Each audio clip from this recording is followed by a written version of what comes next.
Hello friends, welcome to another video. Friends, आज की video में हम Chinese drama well dominated love के एपिसोड 22 का स्टोरी एक्सप्लेनेशन करेंगे। तो फ्रेंड्स, वीडियो को पूरा देखिए ताकि आप कुछ भी मिस ना करें। तो फ्रेंड्स, वीडियो शुरू करने से पहले let's watch this short intro.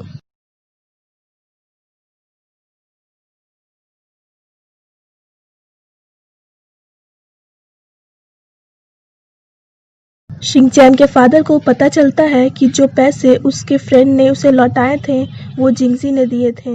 तो वो जिंगजी से पूछते हैं कि क्या वो शिंगचैन को सच में लाइक करता है। जिंगजी कहता है कि शिंगचैन से मिलना उसके लाइफ की सबसे अच्छी बात है। शिंगचैन के फादर कहते हैं कि उसने जो पैसे दिए हैं वो उसे ज़रूर लौटा देगा। तो जिंगजी कहता है कि उसका ऐसा कोई इंटेंशन नहीं था और बता देता है कि शिंगचैन का फर्स्ट लव वही है और वो उसे अपनी बीमारी के कारण भूल गया था और उसे 5 सालों तक ढूंढ रहा था।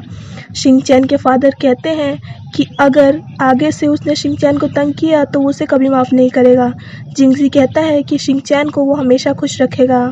युआनफैंग ज़ेनलियान को होटल में लेके आता है और कहता है कि इसमें ज़ेनलियान की गलती नहीं है, तो वो डरे नहीं और कहता है कि वो इस न्यूज़ को हैंडल कर लेगा। तो ज़ेनलियान कहती है कि इस न्यूज़ को वो खुद ही हैंडल करेगी। युआनफैंग कहता है कि वो बहुत ही ज़िद्दी है।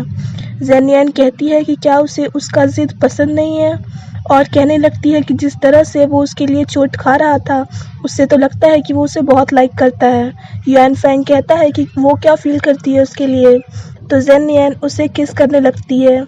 शिंगचैन जिंगजी को कहती है कि उसे पता नहीं था कि वो पैसे उसने दिए थे और कहती है कि वो उसे लौटा देगी। जिंगजी कहता है कि अब वो भी तो उसकी फैमिली है। तो शिंगचैन कहती है कि वो उसकी सैलरी में से पैसे काट सकता है।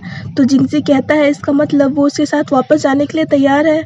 तो शिंगचैन कहती है कि क्या वो पूरी ज़िंदगी यहीं रहना चाहता है। ये सुनकर जिंगजी उसे गोद में उठा लेता है। तभी शिंगचैन के पेरेंट्स वहाँ आ जाते हैं और ये सब देख के दरवाज़ा बंद करके वापस चले जाते हैं। शिंगचैन वापस आकर जियू से मिलने आती है और जिंगजी की बीमारी के बारे में पूछती है कि क्या वो पूरी तरह से ठीक हो गया है। जियू बताता है कि साइकोलॉजिकल प्रॉब्लम्स इतनी जल्दी ठीक नहीं होती हैं। शिंगचैन पूछती है इसका मतलब जिंगजी अभी भी उसे भूल सकता है। जियू कहता है कि इस बारे में कुछ भी ठीक से कहा नहीं जा सकता है। जियू पूछता है कि क्या वो ये जानकर वापस से जिंगजी को छोड़ देगी। तो शिंगचैन कहती है इस बार वो उसे छोड़ के कहीं भी नहीं जाएगी। जिंगजी शिंगचैन से पूछता है कि वो ऑफिस कब से आ रही है। तो वो कहती है कि पहले वो अपने कलीग से मिलकर अचानक चले जाने के लिए माफ़ी मांगना चाहती है और फिर वो कुछ दिनों बाद से ऑफिस आएगी। युआनफैंग को पता चलता है कि ज़ेनलियान ने अपने न्यूज़ पर खुद ही लाइव करके सब कुछ क्लियर कर दिया है। युआनफैंग ज़ेनलियान से आकर कहता है कि उसने अब तक उसके कन्फेशन का जवाब नहीं दिया है। ज़ेनलियान कहती है कि उसका जवाब हाँ है। जिंगजी शिंगचैन को मैसेज करता है कि उसकी पार्टी कैसी चल रही है। तो शिंगचैन उसे पार्टी की पिक्चर्स भेजती है। डायरेक्टर वैंग कहते हैं कि वो बहुत खुश है कि शिंगचैन वापस आ गई है क्योंकि उसके जाने के बाद जिंगजी को उसे खुद ही हैंडल करना पड़ता था। तो शिंगचैन कहती है अब जिंगजी का मूड कैसा है। डायरेक्टर वैंग कहते हैं कि आजकल उसका मूड बहुत अच्छा है। तो सेक्रेटरी सन कहते हैं कि हो सकता है ऐसा ज़ेनलियान के कारण हो रहा हो।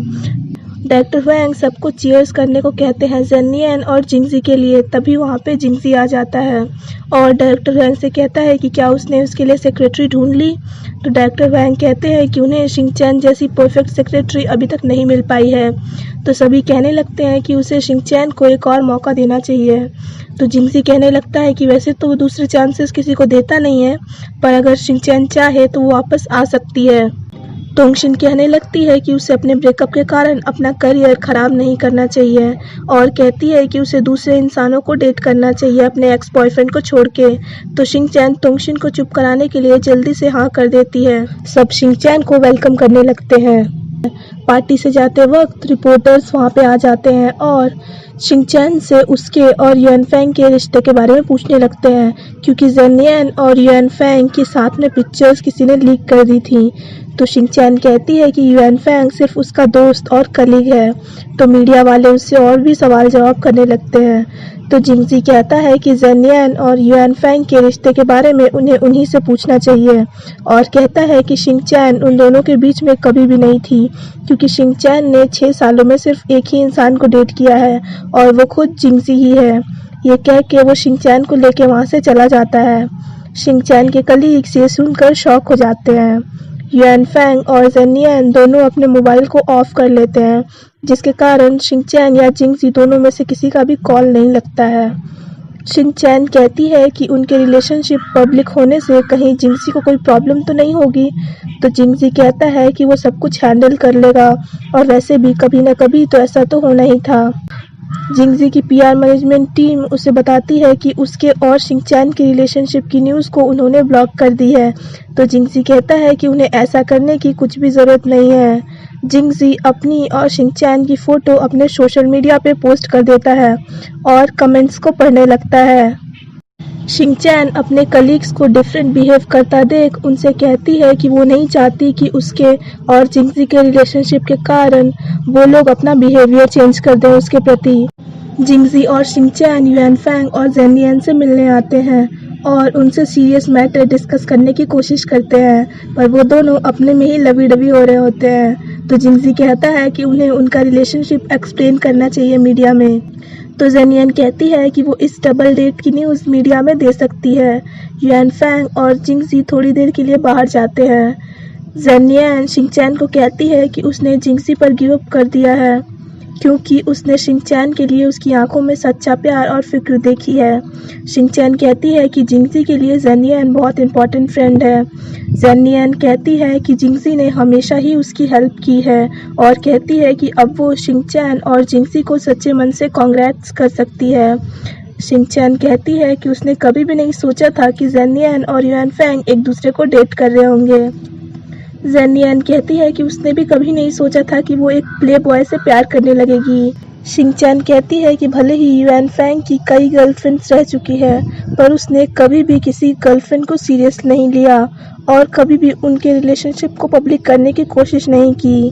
पर अगर वो ज़ेनियन के साथ अपने रिलेशनशिप को पब्लिक करना चाहता है, इसका मतलब ये है कि वो इस बार सच में सीरियस है उसके साथ, इसीलिए वो उस पर ट्रस्ट कर सकती है। शिनचैन कहती है कि क्या वो दोनों अब दोस्त बन सकते हैं। ज़ेनियन कहती है कि वो ज़रूर दोस्त बन सकते हैं। शाओचाओ जियू से कहती है कि वो उसे लाइक करती है और उसी के लिए वापस अब्रॉड से आई थी। जियू कहता है कि वो उसे बस दोस्त समझता है। शाओचाओ कहती है कि वो दोनों एक दूसरे को बहुत अच्छे से जानते हैं और परफेक्ट मैच भी हैं एक दूसरे के लिए। ये कह के वो जियू के क्लोज आने लगती है। जियू को तोंगशिन याद आने लगती है, तो वो कहता है कि शाओचाओ के कन्फेशन को वो एक्सेप्ट नहीं कर सकता है। तो शाओचाओ कहती है कि कहीं वो तोंगशिन से तो प्यार करने नहीं लगा है। तो जियू कहता है कि उसे नहीं पता कि प्यार कैसा होता है, पर ये ज़रूर पता है कि तोंगशिन उसके लिए बहुत इम्पोर्टेंट है और बाकी लड़कियों से अलग है। शाओचाओ कहती है कि उससे अच्छा उसे और कोई भी नहीं जानता है। तो जियू कहता है कि अंडरस्टैंडिंग ही सब कुछ नहीं होती है रिलेशनशिप में, और कहता है कि वो दोनों दोस्त ही ठीक है। ये कह के वो जाने लगता है और तोंगशिन को मिलने के लिए बुलाता है। तोंगशिन उससे मिलने आती है, तो वो उसे देखकर चौंक जाती है। जियू उसके लिए गाना गाता है। तोंगशिन पूछती है कि उसने ऐसे कपड़े क्यों पहन रखे हैं। जियू कहता है कि उसने आइडल्स की स्टाइलिंग चेक की है और उसे लगा कि ये तोंगशिन को पसंद आएगा, इसीलिए उसने ऐसे कपड़े पहन रखे हैं। तोंगशिन उससे पूछती है कि उसने ऐसा क्यों किया, तो वो कहता है कि वो उसे अपनी फ़ैन होने से फ्री करना चाहता है अब, इसीलिए वो उसे फेयरवेल दे रहा है और आज से वो उसका आइडल भी नहीं होगा। तोंगशिन उसे थैंक्स कहती है फेयरवेल के लिए। वो बाय बोलकर जैसे ही जाने लगती है, तो जियू कहता है कि क्या वो उसकी गर्लफ्रेंड बनेगी, फेक नहीं बल्कि असली वाली, क्योंकि वो उसे लाइक करता है। तोंगशिन कहती है कि वो उसके साथ ऐसा मजाक ना करे, तो वो कहता है कि वो मजाक नहीं कर रहा है। ये कह के वो उसे फॉरहेड पर किस करता है। तोंगशिन कहती है कि कहीं वो सपना तो नहीं देख रही है, तो जियू उसे किस कर देता है। तो तोंगशिन कहती है इसका मतलब वो उसे सच में प्यार करता है। ये कह के वो उसे गले लगा लेती है। जिंगजी शिनचैन को प्रपोज करने के आइडियाज़ ढूंढने लगता है, तो वो एक इवेंट मैनेजमेंट कंपनी के लोगों को अच्छी सी जगह रिकमेंड करने को कहता है। वहाँ शिनचैन को आता देख वो उन्हें जाने को कह देता है। तो शिनचैन कहती है कि कहीं उसे कोई प्रॉब्लम तो नहीं है, क्योंकि वो अपने स्टाफ को कभी भी घर नहीं बुलाता है। तो वो कहता है कि सब कुछ अब हैंडल कर लिया है उसने। जिंगजी अपने एम्प्लॉयज़ को शिनचैन से इनडायरेक्टली उसके मैरिज प्रपोजल के ड्रीम के बारे में पूछने को कहता है, पर उन्हें ढंग से कोई भी जवाब नहीं मिल पाता है शिनचैन से। तो जिंगजी उन्हें एक और चांस देता है पता लगाने के लिए। तभी शिनचैन वहाँ आ जाती है और पूछती है कि वो उन्हें डरा क्यों रहा था। तो वो बहाना बनाने लग जाता है। जिंगजी जब शिनचैन का कंप्यूटर यूज़ कर रहा होता है तो उसे एक आइडिया मिलता है प्रपोजल के प्लेस के लिए। तो वो शिनचैन से कहता है कि उसे कुछ काम है, तो वो अगले दिन ऑफिस नहीं जाएगा। और यहीं पे ये एपिसोड ख़त्म हो जाता है। So friends, that's it for this video. I hope आपको वीडियो पसंद आई होगी। अगर आपको वीडियो पसंद आई हो तो वीडियो को लाइक कीजिए, हमारे चैनल को सब्सक्राइब कीजिए, साथ साथ बेल आइकन भी प्रेस कर दीजिए ताकि आप आने वाली वीडियोस की नोटिफिकेशन मिस ना करें। So friends, thanks for watching this video. Bye bye and take care of your health.